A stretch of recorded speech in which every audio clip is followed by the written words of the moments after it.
मोअज़्ज़ज़ दोस्तों, आज हम पाकिस्तान जा रहे हैं, जहां जब कुछ दिन पहले साबिक वज़ीर आज़म इमरान खान को गिरफ़्तार किया गया तो उस वक्त पाकिस्तानी अवाम में शदीद गुस्से की लहर दौड़ गई, जिसके नतीजे में अवाम ने न सिर्फ हुकूमती बल्कि फ़ौजी तनसीबात को भी शदीद नुकसान पहुँचाया। अवाम ने कोर कमांडर के घर को भी ना बख्शा।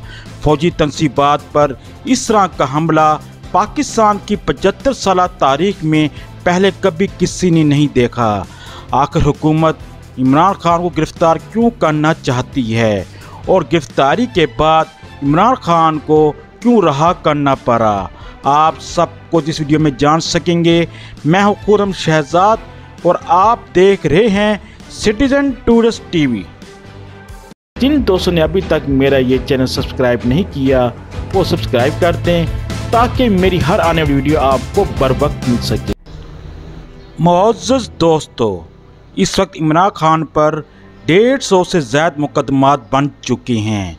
एक ही दिन में इमरान खान पर 15 केस किए गए हैं। इससे ज़ाहिर होता है हुकूमत का सिर्फ एक ही मकसद था, इमरान खान को किसी न किसी तरीके से गिरफ़्तार कर लें या इमरान खान मुल्क छोड़ दे ताकि इलेक्शन अपनी मर्ज़ी से करवा सकें। इसके लिए पाकिस्तान की इस्टेब्लिशमेंट भी राज़ी थी। जब इमरान खान गिरफ़्तार हुए उस वक्त इमरान खान का रद्द-ए-अमल बहुत शदीद आया, क्योंकि अवाम पहले ही महंगाई, बेरोज़गारी और तबाह हाल मईशत का रोना पीट रही थी। इस सूरत हाल में अवाम ने इमरान खान से बहुत सी उम्मीदें वाबस्ता की हुई थीं। बिल आखिर अवाम ने अपना सारा प्रेशर और गुस्सा हुकूमती और फ़ौजी तनसीबात पर हमला करके निकाला। इनको मालूम हो गया था अब हुकूमत इमरान खान को जेल डाल देगी या नहल करवा कर मरवा देगी। मुअज़्ज़ज़ दोस्तों, एस्टेब्लिशमेंट ने हालात की संगीनी का अंदाज़ा लगा लिया, जिसकी वजह से एस्टेब्लिशमेंट भी दो हिस्सों में तकसीम हो गई और अदलिया की तरफ से इमरान खान को गैर मामूली रिलीफ दिलवाया गया ताकि हालात नॉर्मल हो जाएं।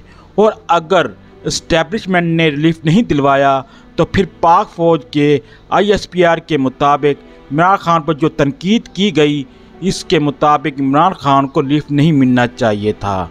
तो क्या अदलिया भी एस्टेब्लिशमेंट के ख़िलाफ़ हो चुकी है या कोई तीसरी सबसे बड़ी ताकत पैदा हो चुकी है जिसको अवाम कहती हैं? इस सारी सूरत हाल में पाक फ़ौज के मोराल का जो नुकसान हुआ है, इसके अजाले के लिए पाक फ़ौज को गैर मामूली इक़दाम करना होंगे, वरना अवाम का पाक फ़ौज पर हमेशा के लिए एतमाद उठ जाएगा। उम्मीद है आपको ये वीडियो पसंद आई होगी।